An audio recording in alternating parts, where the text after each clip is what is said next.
sea discrecional del Poder Ejecutivo, pero que beneficien a las provincias más pobres. Este es todo un desafío para la educación. Lo menciono siempre para que en el ámbito educativo se discutan estas cuestiones. Siguiente. Bueno, acá podemos ver cómo esa brecha de inversión también está afectando obviamente a las provincias más pobres. Este es el indicador de la conectividad y de la cantidad de computadoras por alumno que tienen las provincias. Y fíjense, ese gran redondel muestra que son las provincias más pobres del norte las que menos computadoras por alumno y menos conectividad tienen. Con lo cual, esto es como mirar a futuro, ¿no? Es como un anticipo de lo que va a pasar en el 2050. Si esta es la realidad actual de la distribución de recursos entre las provincias ricas y las pobres, evidentemente en el 2050 estamos preparando una sociedad más injusta. Siguiente. La provincia de Buenos Aires, Gustavo lo mencionó y voy a tratar de retomar un poco eso brevemente para señalar lo que a nuestro entender, coincidiendo totalmente con Gustavo, es un diagnóstico especialmente crítico. Vamos a ver, primera,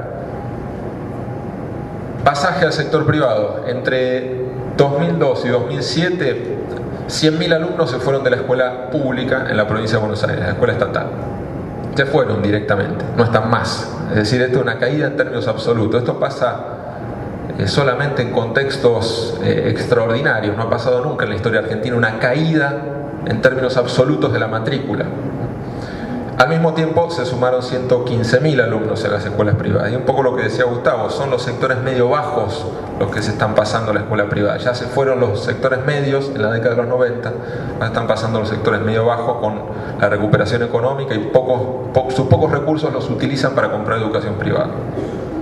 La siguiente. La tasa de abandono, también lo mostraba Gustavo, la provincia de Buenos Aires es la que tiene la tasa de abandono más alta de todo el país. Es decir, ahí tenemos claramente una... Y esto no era lo mismo en los 90. En los 90 la provincia de Buenos Aires estaba en la mitad de la tabla, para decirlo de alguna manera. Y la siguiente ya también la mostró Gustavo, pero me parece la más fuerte de todas. La situación de la calidad educativa. La provincia de Buenos Aires, esto es tomando todas las evaluaciones, es decir, la evaluación que hace nuestro país, pero en todos los años, primaria y secundaria, y en todas las áreas, lengua y matemática y también ciencias sociales y naturales. Fíjense que en 1995 la provincia de Buenos Aires era la segunda del país, después de la ciudad de Buenos Aires, en ese promedio global de todas las evaluaciones. En el 2007, la última evaluación, pasó al puesto 14. Esto es una caída extraordinaria. Imagínense lo que implica que esto pueda ocurrir. Y cuando uno ve las evaluaciones PISA, tiene que mirar este cuadro al lado. ¿Por qué? Porque las evaluaciones PISA, que fueron más o menos en este periodo, 2000-2006, las que tenemos para comparar, son representativas del país. Por lo tanto, el 40% de los alumnos evaluados en PISA son alumnos de la provincia de Buenos Aires. Y ahí podemos encontrar gran parte de la explicación de la caída de PISA. Está en la provincia de Buenos Aires. La provincia de Buenos Aires, como decía Gustavo, en 2005 en matemática, tercer grado, fue la provincia con peores resultados de todo el país. Ahí lo que está pasando es una ruptura del proceso pedagógico, ruptura directamente, es decir, no se puede construir el proceso pedagógico. Y esto está pasando en primaria, ni siquiera tiene que ver con la implementación de la reforma. Hay una descomposición social que no permite la continuidad mínima que requiere la educación formal. Esa continuidad especialmente importante en los 2 primeros años de la primaria, donde se construye el proceso de alfabetización. La alfabetización no se puede dar si uno no tiene continuidad del mismo grupo de alumnos con el mismo docente durante un largo periodo de tiempo. Y esto es lo que se está rompiendo. Como los alumnos faltan, cambian, el docente también está trabajando con un grupo, empieza a trabajar por actividades en vez de por un currículum. Reemplaza el currículum, la estructura de aprendizaje secuenciado, por actividades sueltas para llenar el día. Y esto es lo que estamos viendo los resultados. Y esto es una problemática netamente de conflictividad urbana que nos obliga a repensar todas nuestras estrategias de política, como bien decía Gustavo. Siguiente. Vamos a plantear rápidamente algunos de los desafíos de política. Se ve chiquito. Yo quiero hacer como 3 grandes desafíos, 3 grandes proclamas, que son también abismos. ¿Por qué abismos? Porque hasta ahora estos 3 grandes desafíos son tan profundos que la política pública no se permite siquiera pensar cómo abordarlos. Y esto es lo que yo llamo un abismo. Cuando la política pública dice, yo sobre esto no puedo operar y prefiero ignorarlo y trabajar sobre lo que puedo operar, que es tratar de escolarizar más alumnos, tratar de aumentar la inversión, tratar de hacer muchas otras cosas, pero sobre estos abismos no parezco capaz de operar. El primero es el abismo federal. ¿Por qué abismo? Porque de la coparticipación no se puede salir. Para salir de la coparticipación hace falta una ley convenio aprobada por los 24 distritos provinciales. Uno solo que pierda un solo centavo, no hay ley de coparticipación. Y no va a haber ley de coparticipación. Eso es un abismo. Pero es un abismo que se tiene que abordar desde otras estrategias, desde complementos a la coparticipación, desde salir con otras herramientas fiscales que obviamente, como decía antes, van a afectar el derecho a la educación más igualitario en las provincias. El segundo abismo es la cuestión social. Tenemos un enorme avance y creo que acá, yo diría que acá se ha dado un salto adentro de ese abismo, es decir, la política pública está protagonizando el desafío, afrontó ese abismo. Para mí es la asignación universal. La asignación universal es un salto de tanta magnitud que afronta un abismo.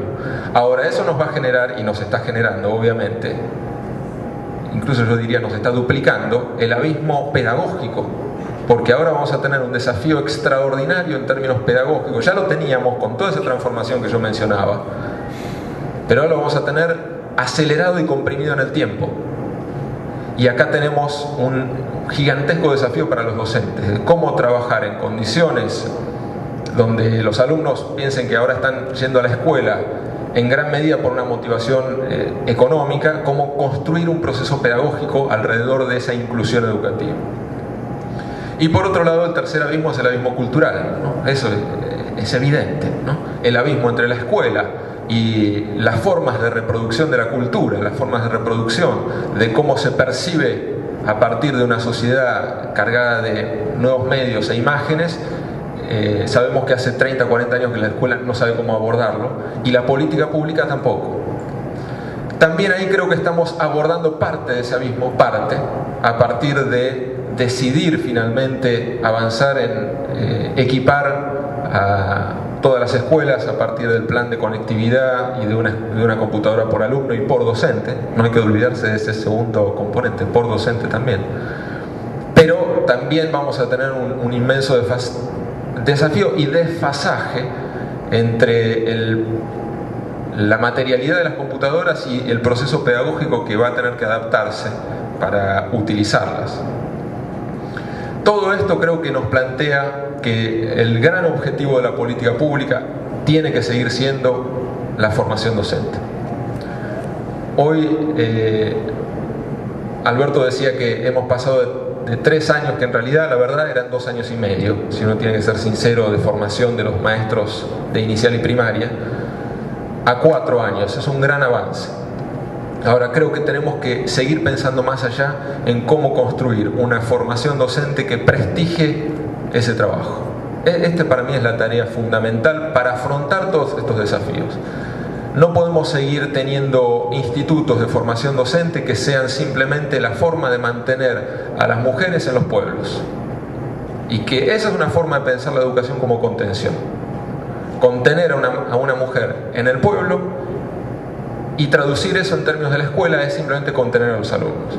Necesitamos formar docentes de una forma tal que uno cuando diga soy docente sienta el orgullo y el otro sienta la distinción social que implica que alguien diga soy docente. Como cuando los docentes universitarios decimos yo soy docente por concurso, agregamos por concurso, estamos sosteniendo que hay algo que hemos conseguido que fue muy difícil, una enorme barrera que tuvimos que saltar. Quiero que nos pase lo mismo cuando uno diga soy docente de primaria. Soy docente de primaria tiene que significar socialmente haber pasado enormes barreras. Yo acabo de venir de Finlandia, el sistema educativo más exitoso del mundo y, como decía Silvina, el que tiene los mejores resultados de calidad y de equidad al mismo tiempo. Y la gran apuesta desde hace 30 años en Finlandia fue los docentes.